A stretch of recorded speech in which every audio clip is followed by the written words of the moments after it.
तू सामने बैठा रहे, तुझे देखा करूं रात दिन। जिस सुबह मैं तुझे एक नजर देख लूं, सारा दिन फिर मेरा अच्छा गुजरता है। अस्सलाम वालेकुम मिस्टर्स, आप सुन रहे हैं स्टार स्ट्रक और मैं हूं आपके साथ आपकी आरजे माविश खान। और आज भी मेरे साथ बड़े ही ज़बरदस्त आर्टिस्ट मौजूद हैं। आज हम बात करेंगे एक बहुत अच्छे सिंगर से जिनके आप रिसेंटली एफएम 107 पे ट्रैक सुन रहे हैं, लहजा सुन रहे हैं आप, तेरी आदत, दिल ना तोड़ूंगा, चांद नाराज है। चांद नाराज की तो रिक्वेस्ट भी आ रही है हमारे पास काफी। तो बात करते हैं हम इस तमाम गानों के सिंगर से। अभी दत्त आज हमारे साथ हैं। वेलकम टू द शो अभी। हाय भावेश, थैंक यू। हाय, कैसे हैं आप? एकदम बढ़िया, आप कैसे हैं भावेश? जबरदस्त, बिल्कुल अच्छी। और आपके गाने आजकल हम प्ले कर रहे हैं अपने हर शोज में, तो बहुत जबरदस्त। चांद नाराज है वैसे मेरा अपना भी पर्सनल फेवरेट है, मुझे बड़ा अच्छा लगता है। बाकी गाने भी आपके बहुत अच्छे हैं, तो कॉन्ग्रेचुलेशंस। मतलब जबरदस्त अभी आपके सॉन्ग्स आए हैं और आपकी पूरी जर्नी के बारे में बेसिकली जानना चाहूंगी, इन गानों के बारे में भी बात करूंगी। तो सबसे पहले तो अभी ये बताएं कि म्यूजिक का सिलसिला कब शुरू हुआ था? सबसे पहले तो थैंक यू महावेश, क्या आप मेरा गाना पसंद करते हैं और वहाँ की आवाम भी मेरे गाने पसंद कर रही है। जैसे कि मुझे डीएम्स भी आते हैं, मुझे कुछ कमेंट्स भी आते हैं, ज़्यादातर पाकिस्तान, कतर और साइड से बहुत सारे मेरे को डीएम्स मैसेजेस भी आते हैं कि आपके लहजा, चांद नाराज से सॉन्ग बहुत बहुत पसंद आते हैं उनको। तो ऐसा करके बहुत एक पॉजिटिव वाइब मिलती है जब दूसरे देश के लोग जब अपना गाना सुन रहे हैं और इतना प्यार दे रहे हैं। जैसे कि आपने भी बोला कि आपका फेवरेट सॉन्ग में से चांद नाराज है, तो उसके लिए बहुत बहुत थैंक यू। नहीं, गाना अच्छा हो तो फिर वो अच्छा लगता है और फिर दिल भी चाहता है कि इस बंदे से बात करो, पूछो इसके बारे में कि कब से गा रहा है, इतनी सुरीली आवाज है, क्या है, कितने अरसे की जो है ना इसके पीछे मेहनत है। तो कब से गा रहे हैं अभी? जी, वैसे तो मैंने जब गाना स्टार्ट किया था तब मैं शायद 8th स्टैंडर्ड में था। तब मैंने मेरे स्कूल के लिए जब पेट्रियोटिक सॉन्ग गाया था मैंने, उस टाइम पे वो 26 जनवरी और 15 अगस्त के टाइम पे को मेरे से बिना पूछे ही मेरा नाम लिख दिया जाता था, क्योंकि अच्छा। सबको पता लग गया था कि ये स्कूल में एक यही लड़का है जो गाना गाता है। तो उस वजह से मेरा नाम लिख दिया जाता था और वही वहां से शुरू हुआ ये सिलसिला। जब मैंने गाना गाया, इतने लोगों के सामने गाया, तो बहुत अप्रिशिएशन मिले मुझे। बहुत मेरे पापा ने मुझे बताया कि तुम्हारी वॉइस अच्छी है। जिस तरीके से वो, क्योंकि उनको सुनना बहुत पसंद है, तो वो सुन के उन्होंने कभी गाया नहीं है, लेकिन सुन के उनको पता चलता है कि हाँ ये सिंगिंग कर सकते हो तुम, क्योंकि उन्होंने बहुत रफी साहब और इनको बहुत बहुत सुना। तो उनको लगा कि मेरी वॉइस में वो फील है, वो बात है, तो मुझे शायद करना चाहिए। तो 8th स्टैंडर्ड से मुझे ये लग गया था कि मुझे सिंगिंग करना चाहिए। उसके बाद मैंने प्रोफेशनली जो है वो 2018 से शुरू किया, लेकिन उससे पहले जो मेरा कॉलेज जो है, मेरा एजुकेशन जो है वो भी म्यूजिक में ही हुआ। तो जब मुझे म्यूजिक में ही जाना था तो मैंने कहा चलो पढ़ाई भी इसमें किया जाए, तो ग्रेजुएशन भी म्यूजिक में किया मैंने और मेरा मास्टर भी म्यूजिक में हुआ। ग्रेट, जबरदस्त। मतलब आपने फिर बकायदा उसको पढ़ा भी, मतलब ये नहीं जी सिर्फ के स्कूल की हद तक शौक था तो जाके कहीं पे ऑडिशन दे दिया और फिर, लेकिन आपने बकायदा म्यूजिक को पढ़ा है। ग्रेट, ये जबरदस्त जी। है। तो अच्छा, मुझे हमेशा ना इस चीज को जानने का बड़ा दिल चाहता है कि जब म्यूजिक पढ़ाते होंगे तो किस तरह से, मतलब कॉलेजेस और यूनिवर्सिटीज वगैरह में जब मास्टर्स करवा रहे हैं म्यूजिक में, तो उसमें क्या क्या, मतलब पूरी हिस्ट्री पढ़ाते होंगे और फिर साथ में यस, सुर वगैरह भी? हाँ, एक्चुअली उसमें थियरी और प्रैक्टिकल दोनों ही होता है। दोनों ही उसमें क्या होता है। होता है कि इंडियन क्लासिकल म्यूजिक के बारे में बताया जाता है कि हम्म। क्या क्या राग किसने बनाई, क्या हुआ, कैसे राग की उत्पत्ति कैसे हुई, कैसे बनी है राग, रागा कैसे आई है। तो वो सब चीजें उसमें पढ़ने को मिलती है, आपको बहुत सारा ज्ञान होता है। जब आप म्यूजिक में डीपली जाना चाहते हो तो आपको क्लासिकल सीखना बहुत जरूरी है। तब उसमें बहुत सारे जैसे राग्स ना आपका क्या बोल सकते हैं, आपका फील बताते हैं। कुछ राग में बहुत ठहराव होता है, कुछ राग में आपको सैड सैड रागा जो होती है वो आपको एक इमोशंस देती है कि आप जब सैड गाना गाएंगे तो आपका फील कैसा रहना चाहिए। तो मुझे लगता है कि बेसिक जो है, बेस क्लियर होना बहुत जरूरी है रागा से। तो उस चीजों से बहुत सारी चीजें आपको जब बॉलीवुड गाते हैं आप, तो बहुत बहुत हेल्प मिलती है। तो उससे ये सब चीजें सीखना जरूरी है एक सिंगर को, मुझे ऐसा लगता है। ग्रेट। और मजे की क्लासेस मैंने होती होंगी आपकी, मतलब कभी जो है वो राग के बारे में सुन रहे हैं, पढ़ रहे हैं, सिंगर्स के बारे में जान रहे हैं, फिर उसके बाद म्यूजिकल इंस्ट्रूमेंट्स भी जी बजाने का आई थिंक होता होगा, फिर वो मतलब गा जी, रहे हैं, तो इंस्ट्रूमेंट जबरदस्त। भी होता है। जी, वाह। उसमें वाह। एग्जाम्स भी होते हैं। बहुत सारे लोग, बहुत सारे मेंटोर्स आके बैठते हैं, आपको सुनते हैं कि आपने अच्छा। जो राग सीखी है वो परफेक्ट है कि नहीं है, वो उस पे मार्क्स मिलते हैं। और हम्म। थियरी वो सारी चीजें आपको एग्जाम में पूरा थियरी भी आता है। आपने जो हाँ जो उनके बारे में पढ़ा है, उनकी हिस्ट्री, राग की हिस्ट्री, किसने क्या बनाया है उसकी हिस्ट्री, सारी चीजें उसमें हम्म है। जी अच्छा, मजे की बात है, मतलब ये बड़े मजे की पढ़ाई है। जैसे यूजुअली होता है ना, मतलब कोई दूसरा हिस्ट्री पढ़ रहा है, कोई कुछ सब्जेक्ट पढ़ रहा है, तो आपका तो इतना फन लविंग है कि पता ही नहीं चलता होगा कि आप पढ़ रहे हैं, और माशाल्लाह मास्टर्स की डिग्री भी मिल गई। ग्रेट एक्चुअली है। ये होता था। अरे हाँ। लेकिन एक ये था, एक मजाकिया किस्सा है कि उसमें क्या होता था कि अब मेरा फील ना बहुत बॉलीवुड था शुरू से ही। हम्म तो मैं क्लासिकल गया, मैं वहां पे क्या क्लासिकल भी गाता था, जो राग हम्म बता रहे मैं गा रहा हूँ, लेकिन मैं क्या कभी कभी अपने टच लगा देता था, ओके। जैसे अपनी स्टाइल में गा देना उस राग को ऐसा। वो हम्म टीचर को अच्छा लग रहा है, लेकिन वो हम्म स्ट्रिक्ट रहते हैं उस चीज के लिए कि नहीं, तुम राग को ऐसा ही गाओ जैसा गाना होता है। तो कभी हम्म कभी मेरा ऐसा हो जाता था कि मन, अरे यार मुझे बॉलीवुड करना है राग, लेकिन फिर बाद में पता चला जब यहाँ आया कि वो कितनी इम्पोर्टेंट थी। वो जब सब चीजें जब सीखी है तो उसका बेस मुझे पता है कि इस राग का ये गाना है तो इसको कैसे हम निभा सकते हैं। बॉलीवुड आपकी फर्स्ट इंस्पिरेशन, जैसे आपने कहा कि फिर उसके बाद फिर आपने शुरू किया, तो जी बॉलीवुड में सबसे फेवरेट आर्टिस्ट कौन थे, सिंगर्स कौन थे, जिनको सुन के आपको लगा था कि बॉलीवुड जी डेस्टिनेशन तो यही है फाइनल? सबसे पहले मतलब जब सुनना शुरू किया कि ये चीजें सुन के ही आपको कुछ सीखने मिल सकता है, तो वो मेरे आइडल जो थे वो रफी साहब थे। तो रफी जी, मोहम्मद रफी ओ साहब को वाओ। बहुत सुना मैंने, उनके गाने सुन के, उनकी फील, उनका स्टाइल कैसा है, वो कैसा कोई भी हीरो पे जब गाते हैं तो कैसा फील रखते हैं, वो सब चीजें सीखने मिली उनसे। और उनके मैं एक्चुअली सीखने तो क्या मतलब, मेरा तो क्या उनको सुन के ना पूरा दिन अच्छा हो जाता था, ऐसा सीन था मेरा। तो मैं और पापा भी सुनते थे, तो पापा वही रफी साहब के गाने, लता जी के गाने चलाते थे, तो वो सुन सुन के अपब्रिंगिंग हुई है, तो कान उतने उतने अच्छे हुए हैं उनको सुन सुन के। क्या बात है। अच्छा, जितने भी यंग सिंगर्स के इंटरव्यूज लेती हूँ, तो मेरे ध्यान में आ रहा होता है कि बोलेंगे सोनू निगम, शान, ये वो, मतलब वो भी नो डाउट मतलब बहुत अच्छा उन्होंने गाया कि वो हमारी इंस्पिरेशन थे। लेकिन इत्तेफाक की बात है कि मुझे हर बंदे से यही जवाब सुनने को मिलता है कि हमने रफीदा को सुना या फिर हमने किशोर दा को सुना। तो ये एक बड़ी मजे की मतलब इंटरेस्टिंग चीज है कि आप बिल्कुल यंग है, तो डेफिनेटली मतलब वो दौर वो तो नहीं था, और रफी साहब तो कोई 50s में गाया करते थे, लेकिन जी इसके जी बावजूद भी आज तक वो लोगों को इंस्पायर कर रहे हैं, कंटिन्यूसली इंस्पायर कर रहे हैं अपने म्यूजिक से। जी, बिल्कुल बिल्कुल। और रही बात सोनू जी की, तो उनसे भी बहुत सारी, जैसे रफी साहब को सुनता था तो धीरे धीरे पता चला कि नहीं, सोनू जी भी जब गाना गाते तो अलग स्टाइल होता है उनका, कुछ तो भी यूनिक है, तो हाँ, उनको सुन के बहुत सारी चीजें सीखी मैंने। सोनू निगम की आवाज में भी ये रफी सारे लोग रफी आपको दिखते हैं, मतलब कई जी गानों में जी आपको रफी दिखते हैं, सोनू जी, निगम ये में भी। सारे लोग ना इंस्टीट्यूट है, म्यूजिक का हम्म इंस्टीट्यूट है ये सब लोग। इनसे हम्म सीखने को ही मिलता है, कुछ भी सुन लो आप, जब भी कोई भी गाना सुनो कुछ ना कुछ सीखने को मिलता है। पहला गाना कब रिलीज हुआ, कौन सा गाना था वो? मेरा जी। फर्स्ट सॉन्ग जो है 2018-19 में, जब कोविड चल रहा था उस बीच, अच्छा, उस वक्त सबके आया। तब कोविड के बीच सबका तो वो था कि यार कोविड हो गया, अब कैसा क्या होगा, लेकिन मेरे लिए बहुत अच्छा था क्योंकि अच्छा। मेरा गाना रिलीज हुआ था। सही। तो कैसे हो गया, तो मतलब मेरा कोविड फर्स्ट में तो सॉन्ग, सारा काम भी रुक गया था, तो कुछ हो नहीं रहा नहीं था। एक्चुअली क्या हुआ था, उससे पहले शूट हो रखा था गाना अच्छा, शूट हो रखा था, और सही आप सही। रिलीज पे ही थे, लेकिन उसके हम्म बीच ये ऐसा कोविड का सीन हुआ और उस बीच ही गाना रिलीज होना था।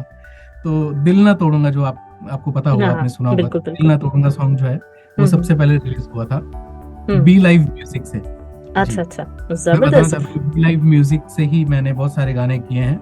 हम्म और बहुत ही मतलब बी लाइव के बारे में बोलना चाहूंगा कि ऐसे गाने जो लोग अलग तरीके के गाने, ऐसा नहीं कि कुछ कॉपीड कर लिया कुछ, ऐसा है हम लोग एक एक गाने पे वर्क बैठ के लिरिक्स भी ऐसा होना चाहिए जो फील दे।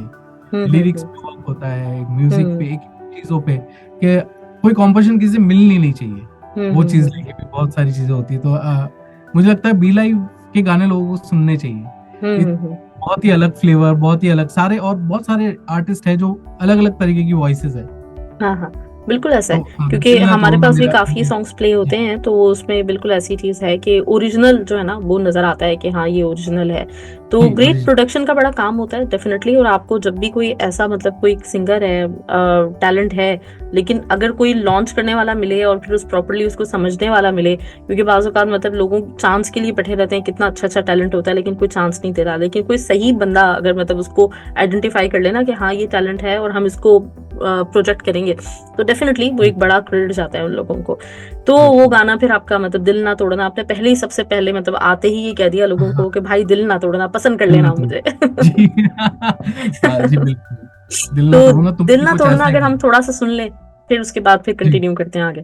तू सामने बैठा रहे, तुझे देखा करूं रात दिन, धीरे से फिर तुझसे कहूं, दिल धड़कता नहीं तेरे बिन, तुझी से मेरी सांसों का सफर, तुझी से मेरे इश्क का असर, न जाने तुझे कब लगे खबर। सॉन्ग का क्या प्रोसेस होता है, मतलब किस तरह से सॉन्ग आप बनाते हैं? पहले आप उसके नोट्स बनाते हैं या पहले आप उसके लिरिक्स बनाते हैं, क्या उसका प्रोसेस होता है? ऐसा प्रोसेस सोच के तो कभी गाना बनाया नहीं मेरे साथ ऐसा कभी नहीं हुआ कि मैं सोच के बैठा हूँ और गाना बनाया। अभी कभी ऐसा बैठे हुए धुन कुछ ध्यान में आया तो लिरिक्स नहीं होते थे उसके, कुछ भी अपने मन से कुछ भी गा दिया। जैसे तेरी आदत का भी था तो